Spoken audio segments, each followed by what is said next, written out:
제4장. 너희 중에 싸움이 어디로부터, 다툼이 어디로부터 나느냐? 너희 지체 중에서 싸우는 정욕으로부터 나는 것이 아니냐?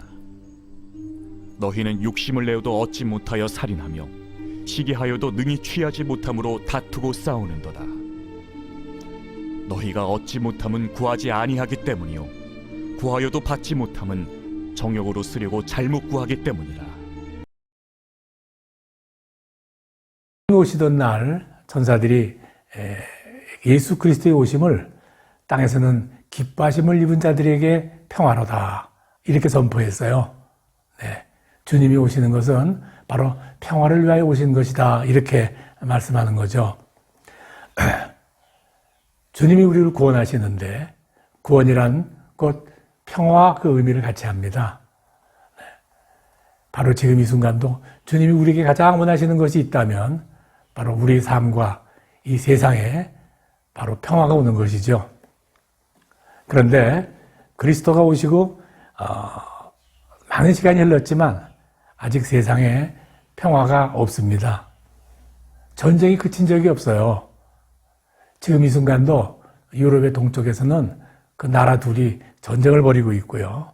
또 중동에서도 또 여러 나라가 한꺼번에 전쟁에 휩쓸려 있고요. 거기만이 아니고 저곳에서 곧 전쟁의 징후가, 곧 전쟁이 벌어질 것 같은 징후들이 나타나고 있죠. 네, 세상은 뭐 그렇다고 치더라도요. 그럼 교회는 어떠냐? 주님께서 기뻐하심을 입은 자들에게 평화라고 선포하셨는데 바로 기뻐하심을 입은 자들의 공동체, 교회는 어떠냐 그 말이죠. 교회도 평화가 있다고 참 말하기 어렵네요. 네, 이런 사유, 뭐 저런 사유로 인해서 세상하고 별로 다름이 없는 싸움들이 계속해서 벌어지고 있죠. 왜 그럴까? 주님이 그토록 원하시는 평화가 왜 우리 삶과 우리 교회와 이 세상에 이루어지지 않는 것일까? 그 일에 대하여 야고보서 4장 1절에서는 바로 한마디로 설명해요. 바로 정욕, 욕심 때문이다 이렇게 설명합니다. 평화가 이루어지지 않는 이유, 전쟁이 그치지 않는 이유, 싸움과 불화가 그치지 않는 이유는 바로 욕심 때문이다 이렇게 설명하고 있어요. 야고보서 4장 1절을 제가 읽어보겠습니다. 너희 중에 싸움이 어디로부터, 다툼이 어디로부터 나느냐? 너희 지체 중에서 싸우는 정욕으로 나오는 것이 아니냐? 예, 이렇게 말씀하고 계시죠. 다툼이 있고 불화가 있는 것은 바로 욕심 때문이다 그렇게 말하고 있어요. 네. 그럼 욕심은 뭐냐? 욕심은 뭐냐? 욕심은요, 부족한 사람들이, 모자란 사람들이 그 모자란 것을 채우기 위해서 애쓰는 것, 그걸 보고 우리가 욕심이라고 말하지 않아요. 배고픈 자가 한 줌의 쌀을 얻기 위해서, 목마른 자가 한 모금의 물을 얻기 위해서 애쓰는 것을 우리가 욕심이라고 말하지 않죠. 욕심의 본질은요, 가진 자가 더 가지려는 것입니다. 만족함이 없다고 사람들은 그렇게 이야기를 하는데 바로 만족함이 없는 그 모습이 바로 욕심이에요. 더 가진 자가 아주 적게 가진 자, 없는 자 이것을 더 가져서 배부르려고 하고 더 힘이 있는 자가 아무 힘이 없는 자를 더 억누르려 하는 것. 이것을 바로 우리가 욕심이라고 그런단 말이죠. 이 욕심으로 인해서 전쟁이 그치지 않고 이 세상의 평화, 불화와 다툼이 그치지 않는다라고 오늘 본문에서 우리에게 가르치시는 것입니다. 이 본문요, 약소국이 강대국을 침공하는 거 보셨어요? 없죠. 힘이 센 강대국이 약소국을 꼭 침공해요. 네. 많이 가진 자, 그 자를 향해서 없는 자가 빼앗습니까? 아니에요. 많이 가진 자가 없는 자를 빼앗아요. 네, 욕심의 본질입니다. 오히려 가난한 자, 없는 자는요, 오히려 욕심이 없고 그 땅에 참 평화가 있는 것 같이 제가 보입니다. 제가 지난 주일에 그 모습 봤어요. 지난 주일에 저희하고 아주 좋은 관계를 맺고 있는 그 이해불하게 이렇게 선물을 가지고 가서 그 선물들을 주었어요. 뭐 과일도 좀 준비하고 아이들 위해 과자도 준비하고 뭐 이렇게 해가지고 들어갔는데 그 중에 가장 중요한 선물을 그동안 모은 헌옷들을요 다시 한번 잘 정돈해서 이렇게 그들에게 나누었어요. 사실 말이 헌옷이죠. 방콕에 계신 우리 권사님이요 뭐 새 옷과 다름없이 잘 손질하고 또 좋은 옷들을 모아 보내주셔서요 참 제가 보아도 참 깨끗한 옷들이다 감탄했죠. 그런데요 거의 대부분 주민들이 그것에 욕심을 안 부리는 거예요. 저는 이것이 탐이 안 나나 그랬어요 처음에는. 그런데요 놀라운 것은요 우리가 봐도 좋은 거 가장 좋아하는 게 겨울옷과 이불 아니겠어요? 겨울옷과 이불들을 따로 골라내면서요 어려운 사람들에게 하나둘 먼저 주더라고요. 그것 불하게 글쎄 나이를 정확하게 잘 아는 사람들이 없어요. 누군 70이라고 그러고 누군 90이라고 그러고 뭐 잘 모르겠는데 귀도 잘 안 들리고 이러는 분이 있는데 그분에게 가장 두텁고 좋은 이불을 이렇게 내일 먼저 사람들이 전달해 주는 모습을 봤어요. 네. 가난한 사람들에게 사실은 욕심이 없죠. 오히려 부자가 욕심이 있어요. 우리들의 이 땅에 전쟁이 그치지 않고 평화가 사라지고 싸움과 불화가 계속되는 것은 바로 욕심 때문이다. 그겁니다. 둘째, 싸움이 그치지 않는 것은요, 하나님께 구하지 않기 때문이다. 이 말씀입니다. 본문은요, 너희가 얻지 못하면 구하지 않기 때문이다. 2절에 이렇게 설명하세요. 하나님께 구하면 될 텐데 구하지 않는 것. 우리 골로새서 3장 5절에 보면요, 하나님께 구하지 않는 것, 그 자체가 우상 숭배라. 그렇게 이야기를 하죠. 네, 우상 숭배. 세상에 있는 모든 것, 세상에 있는 모든 필요한 것들은요, 하나님께서 주시는 것이고, 또 우리는 하나님께 구해야 되는 게 맞죠. 주님께서는요, 구하면 주실 것이고, 찾으면 찾게 하시고, 두드리면 열리게 하신다 그러셨어요. 네. 그런데 그러지 않고 세상 방식으로, 하나님께 구하지 않고 세상 방식으로 구하려 하니까 결국은 싸움이 난다 그 말이죠. 세상 방식이라는 게 뭘까요? 뭐 길게 얘기할 거 없이 설명할 거 없죠? 약육강식이에요. 강한 자가 약한 자의 것을 이렇게 뺏는 것이죠. 이게 세상 방식이에요. 하나님이 안 계시면 약육강식이라는 세상 방식으로 이 자기 욕심을 취하게 되는 거예요. 네. 하나님이 아닌 다른 방식으로 구하려 하기 때문에 이런 문제가 생긴다. 이제 그 말입니다. 자, 세 번째. 조금 중복되는 말이기도 해요. 구하기는 구하는데, 구하기는 구해요. 그런데, 내 욕심으로 구한다고 말이죠. 내 정욕에 쓰려고 구한다고 말이에요. 3절을 제가 읽겠습니다. 구하여도 정욕으로 구하기 때문이다. 네. 내 육체의 욕심으로 구하면요, 부딪히는 게 있어요. 성령의 소욕과 부딪히게 되죠. 서로 대처하게 되죠. 육체의 정욕이 항상 지죠. 네.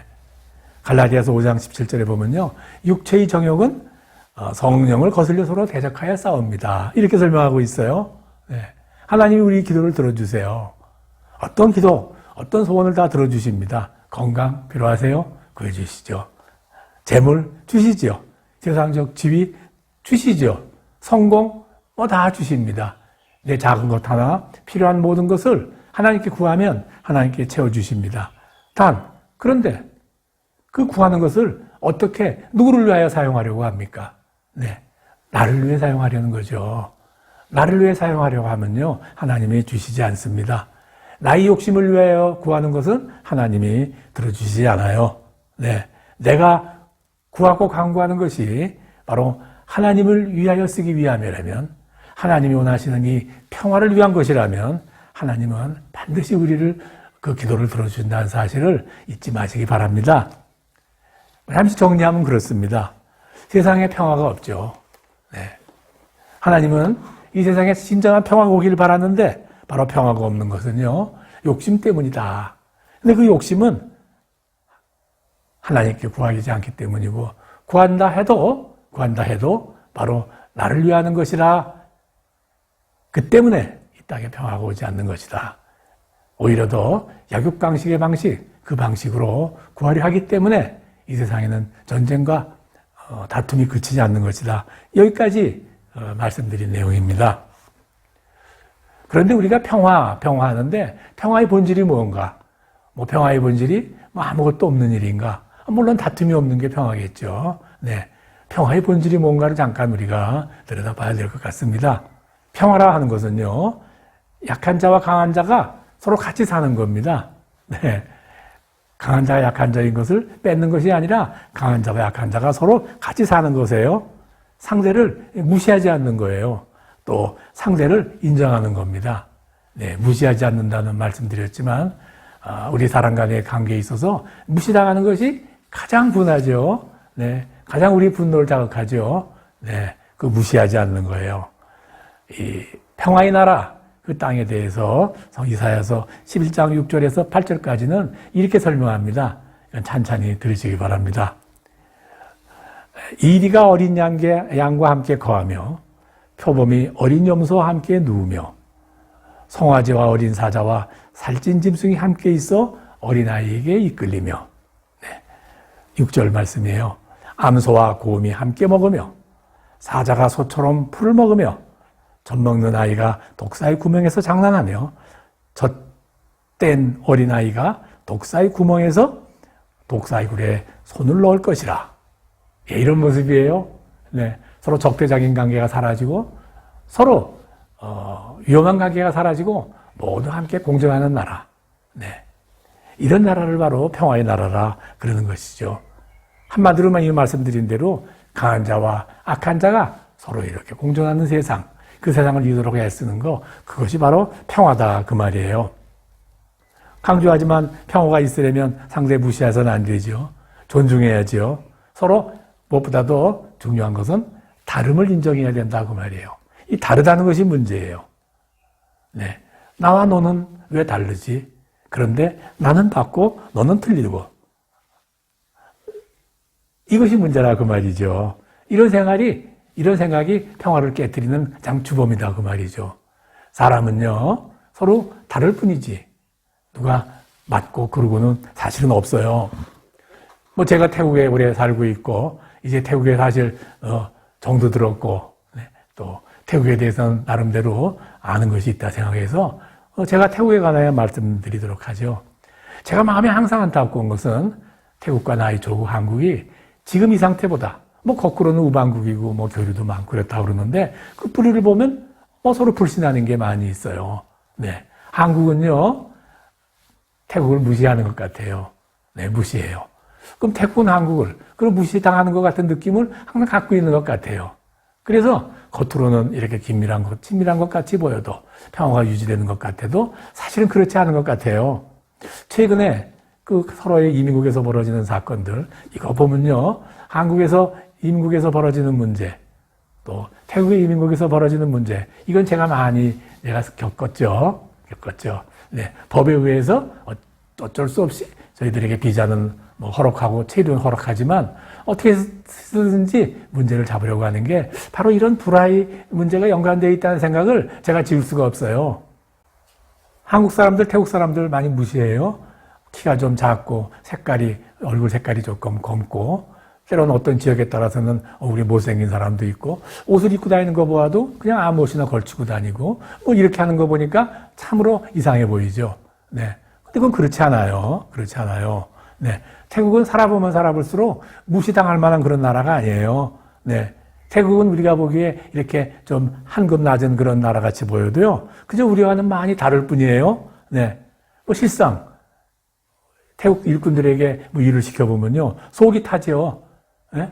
뭐 땅 일을 시켜봐도요, 삽도 조금 해내 우리 바다. 우리는 합일이 큰데 작은 삽 가지고 껄쩍껄쩍거리는 것 같아요. 네, 아마 제가 가진 마음이 똑같았었나 봐요. 서울에서 온 한 대학 봉사단이 산에다 고무나무를 심어주는데 태국에서 같이 온 태국 청년들이 조그마한 삽을 들고 껄쩍껄쩍 하니까, 아니 저렇게 해가지고 이만한 나무 언제 심냐고 큰 삽을 가지고 땀을 뻘뻘 흘리면서 하는데 해가 뜨니까 다 넉아웃이 돼버리더라고요. 네, 그냥 지쳐서 못하는 거예요. 그런데 작은 삽 가지고 자국자국 땀을 흘리길 최대한 자제하면서 땅을 이렇게 파는 태국 학생들은요, 그저 해가 퉁퉁히 떠올라도 그 일을 그치지 않고 잘 하고 있더라고요. 네, 벌써 한국 학생들은 떨어져서 못해요. 지쳐서. 네, 뜨거운 열대의 태양, 그걸 지키는 요령이라 그 말이죠. 어떤 여행객이 그래요? 태국 사람들 참 이상하다고 웃긴다고 그러고 거기에 뭐 이렇게 그냥 무서워서 웃는 게 아니라 멀시부시 그런 마음이 있더라고요. 무슨 과일을 깎는데 이렇게 뒤에서부터 앞으로 깎고 과일은 안에서부터 밖으로 깎아야 밖에서 안으로 깎아야지. 그래요. 보면 조금 낯설기는 해요. 그렇지만 여기서 그렇게 해봤는데요. 얼마나 잘하는지 몰라요. 그게 익숙한데 그건 시비 걸 일이 아니죠. 네. 가장 중요한 거 하나 있어요. 저도 그 일로 상처를 많이 받았는데 태국 사람들은 예를 들어서 자동차가 뒤에서 꽝 부딪혀서 상처를 내잖아요. 뭐 보험하는 사람이 와서 이야기해도 이건 100% 이건 뒷차 잘못이에요. 근데 뭐라 그러냐면 웃으면서요. 말뺄라이 그러거든요. 이걸 우리말로 그대로 번역하면 괜찮아 그런단 말이에요. 우리 속 터지죠. 아니 차가 멀쩡한 차가 꽝 와서 박아놓고서는 괜찮다 그러니 그거 참 너무 화가 나지 않겠어요? 그런데요. 그걸 우리말로 번역하면 괜찮아이지만은요. 그들 문화로 보면요. 미안하다라는 뜻이에요. 괜찮다는 의미가 아니라 마이벨라이 웃으며 그러면 미안하다. 그리고 내가 너무 심각한 얼굴을 보면 너 마음이 안 좋을 테니까 내가 웃으면서 이야기한다 해서 그냥 미소를 지으면서 괜찮아요. 그러는 거예요. 그게 미안하다란 그 뜻이란 말이에요. 괜찮아가 아니라. 네. 사랑하는 여러분, 이 세상에 나와 똑같은 존재가 어디 있어요? 네. 그 세상에서 나라는 존재는 무엇보다도 과도 비교할 수 없는 귀한 존재예요. 네. 그런다. 내 주변에 있는 사람 모두 그 하나하나가 다 귀한 존재예요. 이 세상에 하나밖에 없는 귀한 존재. 서로 그 존재 귀하게 서로 여겨줘야 된단 말이죠. 내가 사는 방법만 맞다고 생각하고 그렇지 않은 삶을 인정하지 않는 것을요. 자기 중심적인 삶이라고 그러는데 내가 세상의 중심이 되면요. 싸움밖에 일어나는 게 없어요. 네. 저 사람의 다름은 나와는 다른 것뿐이다라는 사실을 인정하고 그저 더불어 포용하고 서로 더불어 살려고 할 때 바로 그때 이루어지는 것이 바로 평화입니다. 바로 이런 평화를 위해서 우리가 살아야 될 것이에요. 이 세상은 질서와 조화로 이루어진다고 그러잖아요. 모든 것은 다 질서 있고 조화로 이루어지는 거예요. 서로 다른 것들이 잘 이루어져 가지고요. 서로 이렇게 섞여 있을 때 아름다운 것이 되고 강하게 되는 것이 그래요. 우리가 시멘트 콘크리트를 할 때 철근을 넣고 모래를 섞고 뭐 시멘트를 넣고 이렇게 했을 때 단단한 기둥이 되는 거 아니겠어요? 예전에 벽돌로 흙으로 가서 할 때는 거기다가 모래를 섞고 또 짚을 섞고 뭐 이래 가지고 하면은 그냥 단단한 흙벽돌이 되는 것 다 우리가 봐왔잖아요. 세상을 살아가는데 서로 조화가 이루어질 때 그것이 하나의 아름다운 질서가 되는 것이란 말입니다. 이 세상은 나 혼자 사는 것이 아니고 남과 더불어 사는 게 아니겠어요? 네. 그래서 우리가 서로 조화 있게 질서 있게 남을 무시하지 않고 남을 받아들이고 공존하며 사는 그런 훈련을 하는 것이에요. 네. 특히 교회는 더하죠. 네. 교회는 예수님이 이 땅에 오신 것은 평화를 위해 오셨고 죽으시고 부활하시고 성령을 보내신 것 다 이것은 우리 삶의 평화를 위해서예요. 그리고 우리에게 화목하게 하는 직책을 주셨어요. 네. 하나님께서 우리에게 화목하는 직책을 주셨다고 고린도후서 5장 14절에 말씀하고 계세요. 네. 그래서 우리가 화목하는 삶을 살아야 되겠는데 이 모든 화목, 화평, 평화는 바로 그리스도 예수의 삶에서부터 나오는 거죠. 우리가 매일매일 살아가면서 바로 예수께서 우리에게 주신 평화, 성령께서 인도하시는 대로 바로 우리가 평화의 삶을 살아가고 그 말씀에 순종하며 주위 사람들과 조화 질서를 이루며 서로 공존하는 삶을 살려고 할 때 이 땅은 정말 아름다운 나라가 될 것이고 하나님이 원하시는 평화가 이 땅에 이루어질 수 있을 것입니다.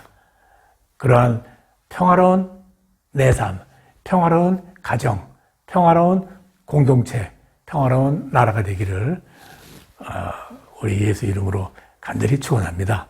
아멘.